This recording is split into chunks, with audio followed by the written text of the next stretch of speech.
한국거래소 독점 체제가 깨지고 본격적인 복수거래소 시대가 열렸습니다. 시장의 안정성에 대한 우려도 여전히 있지만 거래 환경이 더욱 개선될 것이란 기대가 큽니다. 개장 4일차에 접어든 지금 시장의 반응은 어떤지, 또 앞으로 어떤 과제가 남아있는지 넥스트레이드 김진국 전무님 모시고 이야기 나눠보도록 하겠습니다. 벌써 넥스트레이드가 개장한 지 4일이 됐어요. 네네. 짧은 시간이지만 넥스트레이드의 거래량도 첫날에 비해서 좀 많이 늘어난 것 같은데 상황이 조금 어떻습니까? 보도가 좀 많이 되긴 했는데 첫날 거래 대금이 200억 정도였어요. 오. 둘째 날은 240억. 어제는 조금 이벤트가 적었는지 한 170억 수준이었고 오늘 아침에는 동국제약을 중심으로 거래가 좀 많이 되면서 한 55, 프리마켓만 한 55억 정도 거래가 되고 있습니다. 현재로서는 거래가 얼마나 됐느냐 하는 것보다는 저희 시스템이 시장에서 안정적으로 좀 돌아가고 있다. 맞아요. 그 네. 부분을 조금 느낄 수 있는 것 같아서 저로서는 상당히 좀 기분 좋은 출발이 아닌가 생각하고 있습니다. 한시름 조금은 놓으셨죠? 엄청 많이 첫날 개장했을 때는 잠을 전날에 못 주무셨다고. 예. 아무래도 이제 기존 KRX 한국거래소와 비교했을 때 네. 프리마켓 그리고 애프터마켓이 생긴 게 좀 다른 점이잖아요. 네네. 뭐 개장 첫날에는 애프터마켓에서 YG 엔터테인먼트라든가 이런 종목들의 거래가 좀 활발했던 걸로 기억하는데 네. 현재 그러면 프리 애프터마켓에서 좀 거래가 더 많이 되고 있는 건지 아니면 정규장에서 더 많이 되고 있는 건지. 아무래도 정규장에 거래 시간이 많고 거기에 투자자가 많다 보니까 정규장 거래가 뭐 훨씬 많죠. 다만 이제 좀 특이한 거는 어제 같은 경우 일부 종목에서는 프리 애프터마켓 거래가 정규장 거래보다 훨씬 많았어요. 그건 왜 그렇다고 봐야 될까요? 그 상황에서 이벤트가 좀 있었기 때문이라고 생각도 되고요. 특히 이제 공시가 나오면서 거기에 대한 투자자들의 관심이 애프터마켓에서 또 집중되는 경우도 있었어요. 그리고 프리마켓 같은 경우에는 이제 전날 뭐 이제 미국장이라든지 그렇죠. 이런 이슈. 예. 미국 시장이 어떻게 움직이느냐에 따라서 어제 프리마켓의 특징이라면은 미국 시장이 올랐었잖아요. 그 전날. 전날. 예, 네, 네. 올랐으니까 우리가 거래하는 10종목도 대부분 빨간색이었어요. 근데 물론 시장 메인 마켓에 들어가서는 조금 바뀌었죠. 조정을 네. 받기는 했지만 오늘은 또 대부분 파란색이에요. 미국 네. 시장이 빠지면서. 좀 그러니까 이런 배고파요, 현상들이 지금은 10종목이라서 아마 그쪽에 집중이 되는 것 같고 향후에는 또 좀 다양하게 나타나지 않을까. 아무래도 이제 프리 애프터 마켓이 생겼으니까 이제 아까 말씀드렸다시피 이런 미국장을 반영해서 조금 기존에 거래되지 않은 시간에 또 선제적으로 또 거래를 할 수 있고 이런 기회들이 좀 넓혀졌다라는 측면에서는 좀 긍정적으로 보시는 예, 거죠? 실제로 저희가 프리마켓을 만든 이유도 글로벌 이벤트하고 얼마나 빨리 그거를 우리 시장에서도 반영할 수 있는가 하는 부분, 그걸 이용해서 거래할 수 있는 기회를 제공한다는 측면이 사실 그 목적이 제일 컸었거든요. 아직 예단하기는 힘들고 저희도 뭐 섣불리 예측하기 힘들지만 지금 나타나고 있는 며칠간의 거래 양상으로 놓고 보면은 미국 시장하고 연계되는 부분이 상당히 큰 것 같아요. 아무래도 이제 개장한 지 얼마 되지 않다 보니까 투자자들이 궁금해하는 점도 많을 것 같습니다. 일단 뭐 MTS에서 주문을 좀 하려고 봤더니 가격 차이가 한국거래소랑 조금 있더라고요. 뭐 이런 가격 차이는 좀 왜 나는 거예요? 한 세 가지 정도의 이유가 있을 것 같아요. 첫 번째로는 거래소하고 넥스트레이드는 다른 시장이에요. 다른 시장에서 항상 같은 가격을 유지한다는 거는 그거는 불가능하다고 봅니다. 어디에나 참여하는 사람 자체가 다르고 하나의 시점으로 놓고 보면은 여기에 거래하는 사람, 여기에 KRX에 거래하는 사람, 넥스트레이드에 거래하는 사람은 투자자들이 달라요. 거기에 따라서 그 사람들이 내는 호가나 이런 상황이 달라지면은 당연히 가격은 달라져야 된다고 저는 생각을 하고요. 지금 우리 쪽에 참여하고 있는 증권회사가 총 28개 증권회사가 있는데 모두 다 거래소랑 똑같은 시간에 거래하는 이 시장에 참여하지 않아요. 14개 회사는 저희 시장하고 거래소 시장하고 같이 열리는 저희 메인 마켓에서 거래가 이루어지는데 즉 거래소가 열리는 시간에 저희 쪽으로 주문을 해요. 나머지 14개 회사는 저희 쪽으로 주문이 들어오질 않습니다. 아직은. 네. 그래서 그 14개 회사는 이제 프리마켓과 애프터마켓만 참여하는 조건으로 저희 쪽에 거래를 하고 있는 상태라서 28개 증권회사가 모두 참여해서 아니면 실제로 우리나라에 있는 모든 증권회사들이 다 참여한다면 또 조금 다를 수 있겠지만 일부 증권회사만 참여하고 일부 증권회사는 우리 쪽에 참여를 못하다 보니까 이 시장 간에 가격 차이가 있더라도 누군가가 그걸 캐치를 해서 따먹거나 아니면 그걸 보정을 해주거나 하는 그런 역할을 할 수 있는 증권회사는 14개밖에 없다는 거죠. 네. 마지막으로는 투자자들 같은 경우의 문제로 좀 얘기를 좀 해볼 수가 있겠는데요. 어떤 투자자들은 이 시장의 호가 상황을 지켜보면서 투자를 하지만 어떤 사람은 그냥 난 한 군데로만 넣을래 하고 KRX로만 넣는다거나 넥스트레이드로만 넣는다거나 할 수가 있는데 극단적으로 며칠 전에 보니까 어떤 종목은 58,200원인데 하나는 58,300원 매도가 있는데도 불구하고 58,400원에서 뭐 KRX에서 계속 산다거나 매수를. 네. 그런 것도 저희가 봤어요. 근데 그거는 그냥 KRX만 주문이 들어가는 거거든요. 지정 주문인지 아니면은 저희한테 참가하지 않는 증권회사를 통한 주문인지 그거는 확인을 할 수가 없습니다만은 어쨌든 SOR을 이용하지 않고 거래를 하게 되면은 높은 매도 효과를 잡을 수밖에 없는. 그래서 다른 시장에 두 개의 시장 중에서 어디에 유리한 기회가 있다는 것을 발견하고 그거를 캐치할 수 있는 기회를 놓친 거라고 저희는 보거든요. 전무님이 이제 SOR이라고 말씀 주셨는데 예. 이제 그 구독자분들께서는 SOR 정확하게 뭐예요? 그 말 그대로 스마트 오더 라우팅이라고 똑똑한 주문 처리라는 시스템입니다.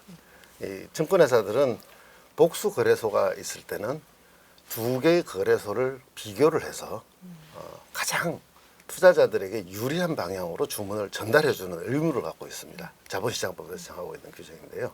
그거를 증권회사가 일일이 이렇게 볼 수가 없잖아요. 그렇죠. 그래서 그거를 일일이 보는 똑똑한 시스템을 하나 만들어준 거예요. 네. 그게 이제 SOR이나 스마트 오더 라우팅이라는 건데. 자동 주문 전송 시스템인가요? 예, 그렇습니다. 그거를 이용을 하게 되면은 이 SOR이 두 개 시장의 호가를 매수 호가, 매도 호가 뭐 이렇게 양 시장을 다 비교를 해서 매수 주문이 들어오면은 첫 번째로는 매도 호가가 낮은 쪽으로. 가격. 네. 그렇죠. 그다음에 매도 호가가 두 개가 동일하다면은 어디가 좀 비용이 쌀까 하는 쪽으로. 즉 뭐 수수료라든지 아니면 뭐 다른 여러 가지 요인들을 고려해서 비용이 싼 대로 이렇게 주문을 내서 즉시 유리하게 체결되도록 하고 이제 주문이 들어올 때는 가서 기다려라 하는 주문, 그걸 우리가 메이킹 주문이라고 그러죠. 네. 가서 호가를 깔아놓는 주문. 메이킹 주문의 경우에는 어디가 체결이 잘 될까 하는 걸 고민을 해서 이제 주문을 보내는 그런 시스템을 얘기를 하고 있습니다. 그러니까 투자자 입장에서 가장 유리하게 거래할 수 있는 거래소를 지정을 해준다 네, 그런 네, 네. 뜻으로 이해를 하면 될 것 네, 같은데 네. 근데 아까 말씀 주셨다시피 이제 지금 정규장 메인마켓에 참여하는 증권사가 14곳밖에 안 되다 보니까 네. SOR을 이용하게 되면은 투자자 입장에서 좀 유리한 조건으로 체결이 되지만 참여하지 않는 증권사가 있으니 거기에 이용하는 투자자들 같은 경우에는 그렇지 못할 가능성도 그렇죠. 있는 거죠. 그렇지 그죠? 못할 가능성도 있고 네. 또 굳이 나는 SOR이 싫다. 또 음. 그다음에 신생기업이니까 넥스트레이드가 싫다. 일단 한국 거래소만 하겠다 이런 분들도 그게 계실 수 있죠. 한국 거래소가 이때까지 쌓아온 신뢰가 어마어마하니까 네. 거기서 안정적으로 거래를 하겠다. 이렇게 지정하는 것도 있는데 그런 분들은 글쎄요. 저는 왜 자기의 이익을 포기하시는지. 포기하시는지 아직 잘 모르실 수도 네, 있고 네, 네. 그리고 증권사가 만약에 이제 28개가 정규장에 다 참여를 한다면 그때는 더 이제 좀 훨씬 기회들이 더 이 가격 괴리나 이런 것들이 발생할 개연성은 그쵸. 훨씬 줄어들 걸로 저는 보고 있습니다. 이렇게 가격 차이가 일단은 벌어지게 되면은 두 거래소 간의 이 가격 차이를 이용해서 차익 거래도 가능할 것 같은데 현재 뭐 그런 분위기가 좀 나타나고 있습니까? 차익 거래가 가능하다고 저는 생각을 해요. 근데 다만 이제 아까 말씀드린 그런 가격 괴리가 한 틱이나 두 틱 정도라면은 우리 시장에서는 사실 크게 메리트가 없어요. 왜냐하면은 거래세 네. 0.15%의 거래세를 그렇죠. 부담을 해야 되기 때문에 거래세를 고려하고 나면은 별로 남는 게 없는 것 같더라고요. 뭐 근데 예를 들어서 거래를 많이 하는 기관이라든지 뭐 이런 곳에서는 하면은 좀 이익을 볼 수 있는 상황이에요? 예, 그럴 수 있는 상황은 있습니다. 근데 앞서도 말씀드렸듯이 SR이 다 갖추어지고 네. 그다음에 많은 증권회사들이 저희 시장에 이제 나중에 참여를 참여를 하고. 하게 된다면은 네.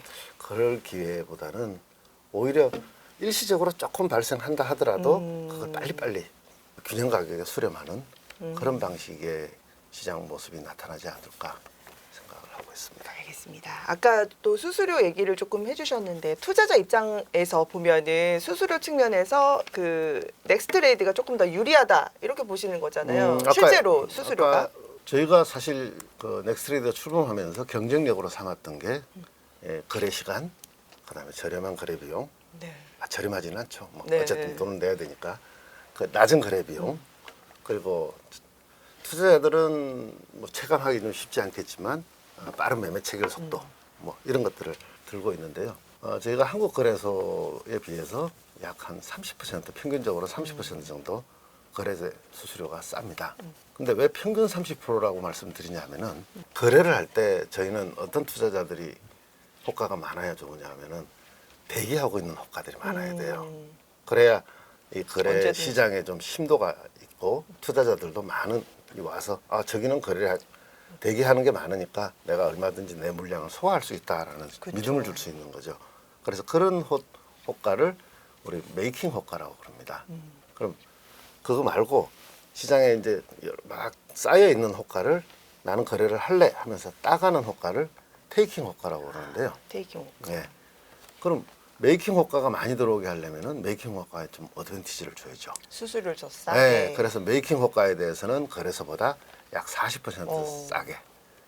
그래서 0.0013% 그리고 테이킹 호가에 대해서는 0.0018% 정도 이렇게 지금 수수료를 책정을 해두고 있습니다. 네. 그래서 평균적으로 한 30% 싸다라고. 네, 그리고 저희가 지금 3월 4일 오픈했잖아요. 그렇죠. 그래서 오픈빨이 좀 맥히도록 3월과 4월 네. 수수료 제로.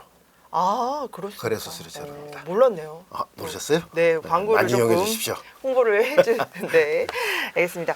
그리고 또 지금 이제 아무래도 시장이 생긴 지 얼마 안 되다 보니까는 뭐 프리 애프터마켓의 경우에 시작가를 뭘로 하는 거냐 이렇게 헷갈려하시는 궁금해하시는 분들이 많아요. 네. 그래서 프리마켓의 경우에는 이제 전날 한국거래소 종가를 기준으로 한다 이렇게 알고 있는데 뭐 그 외에 정규장 그리고 그 다음에 애프터마켓의 시작가는 어떻게 되는 거예요?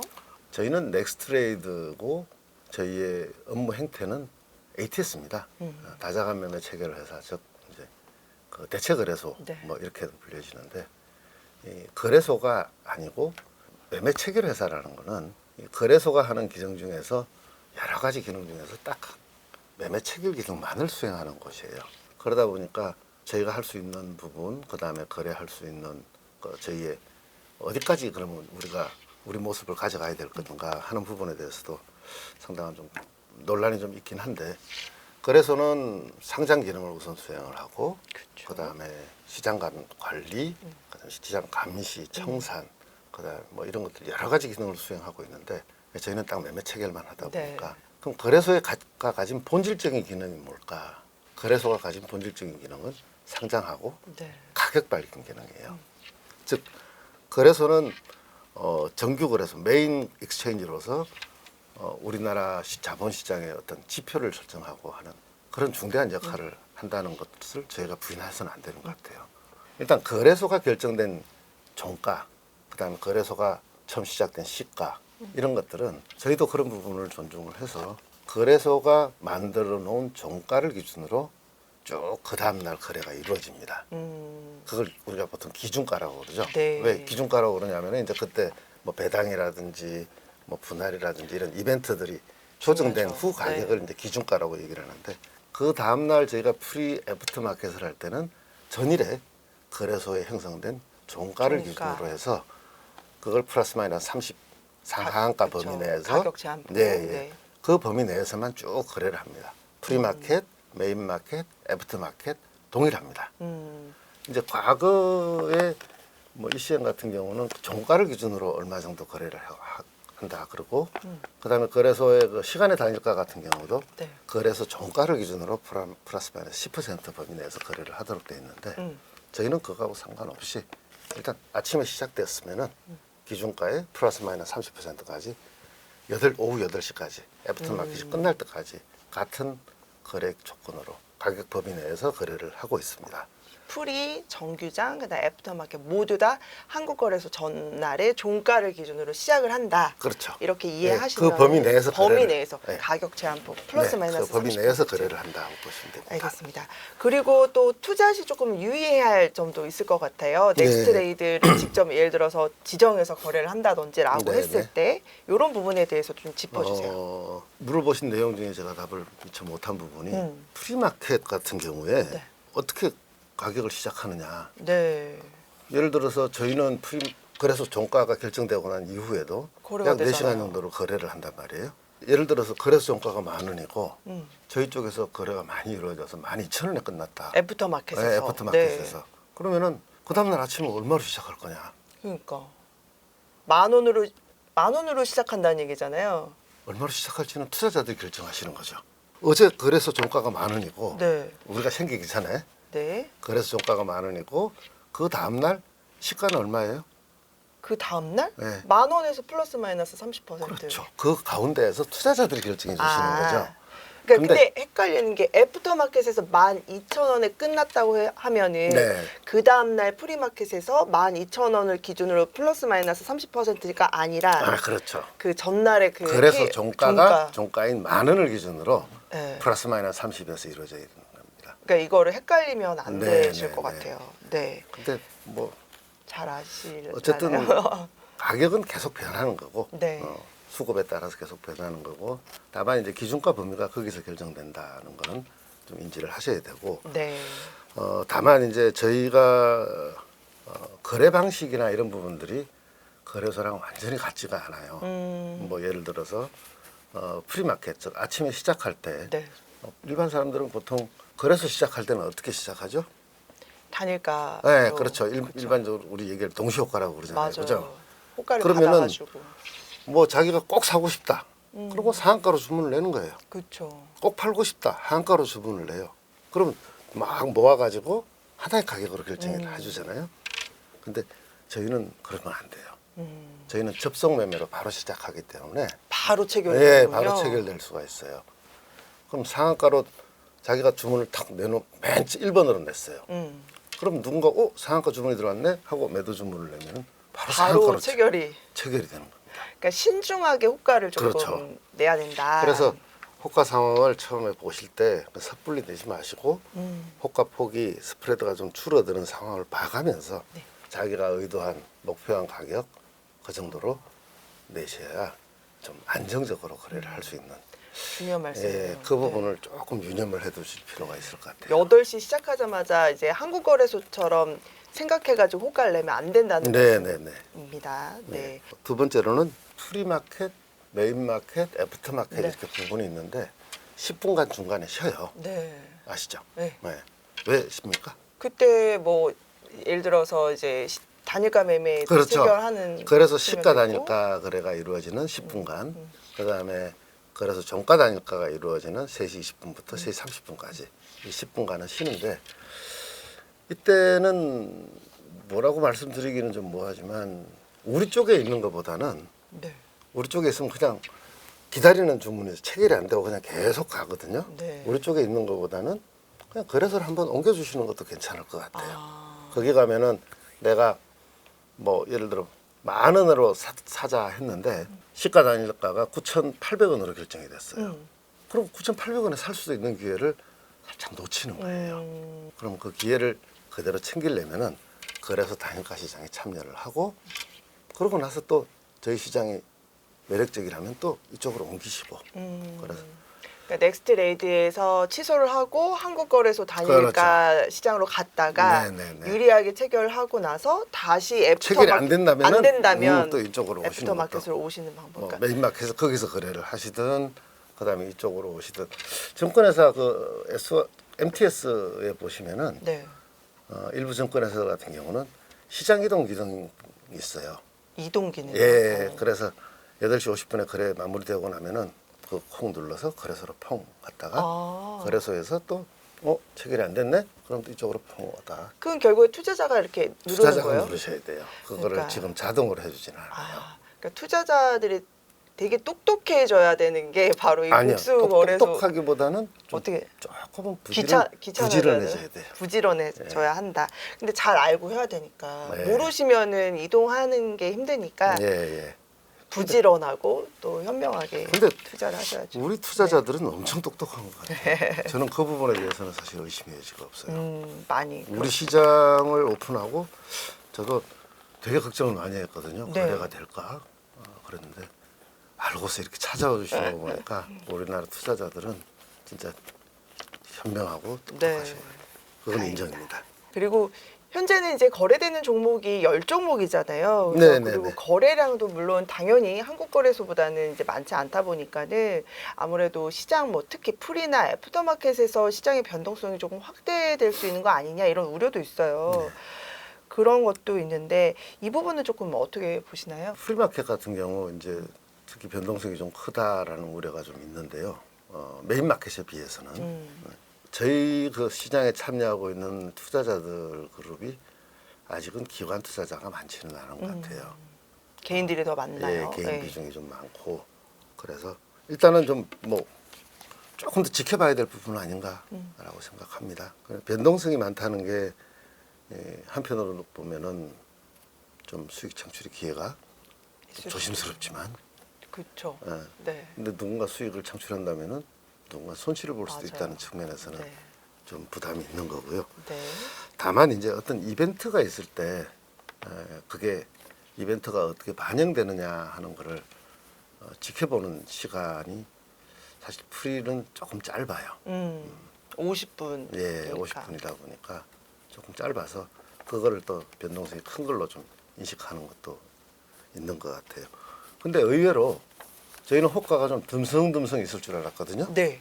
빡빡해요. 오. 프리든 애프터든 참여를 많이. 호가 잔량은 상당히 좀 촘촘한 편이라서 저희는 좀 이게 어떤 트렌드 따라서 쭉 움직이는 거지 가격의 급등락이 발생한다고는 생각, 호가 수준 때문에 또는 뭐 호가의 밀도나 이런 것들 때문에 심도 때문에 급등락이 발생하는 거는 구조적인 문제는 아닌 거라고 저희는 생각하고 있습니다.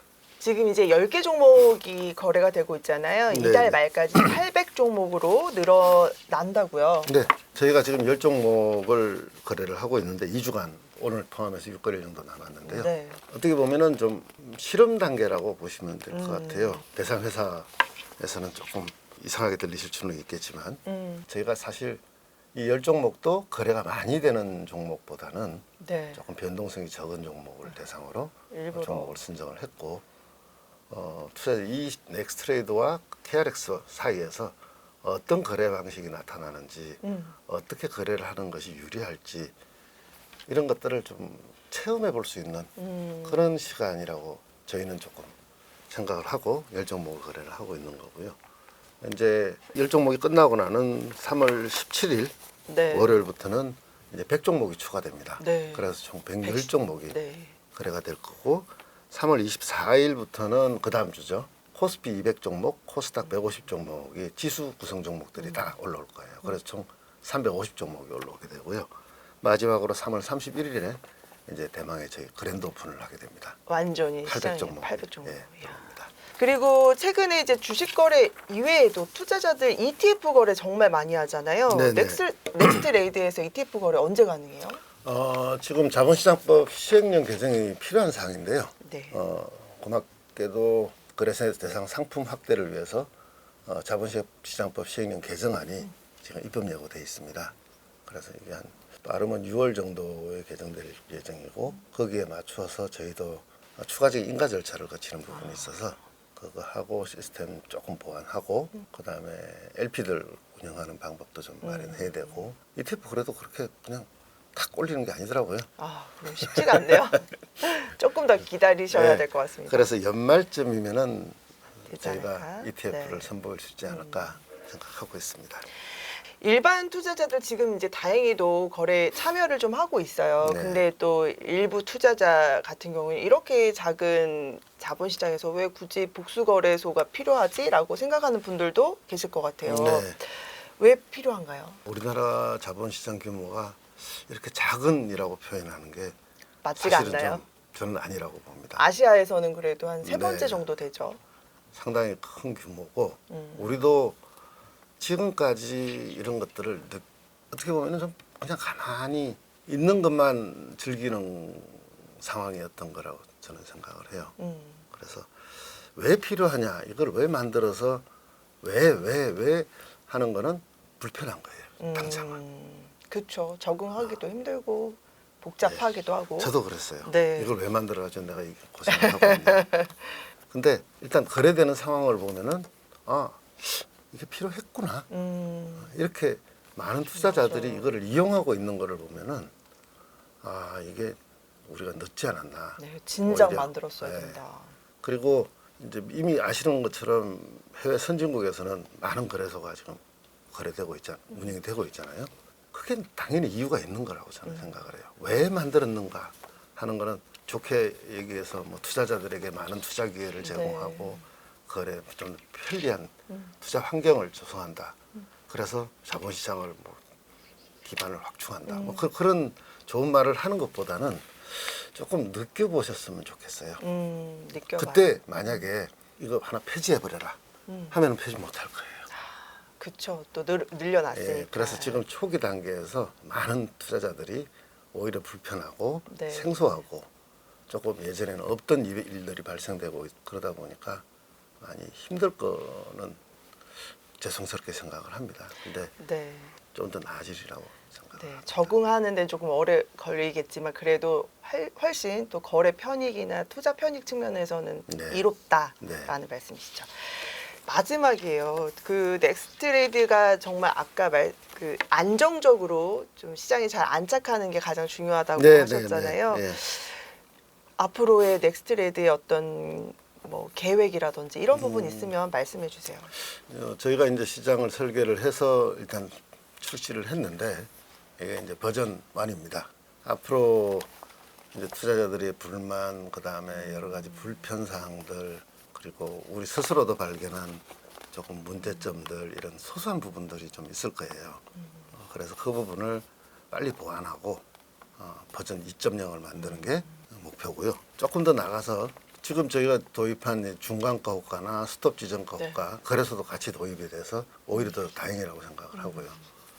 그런 호가 이외에 또 투자자들이 원하는 호가들이 어떤 게 있을까, 좀 투자 전략을 세움에 있어서 필요한 것들을 좀 더 발굴하고, 그리고 또 새로운 증권도 저희가 거래할 수 있는 기반도 조성을 하고, 어쨌든 많은 투자자들이 안심하고 여기서 거래할 수 있는 안정된 거래 플랫폼을 만드는 게, 안전한 놀이기구를 제공하는 게 저희 목표입니다.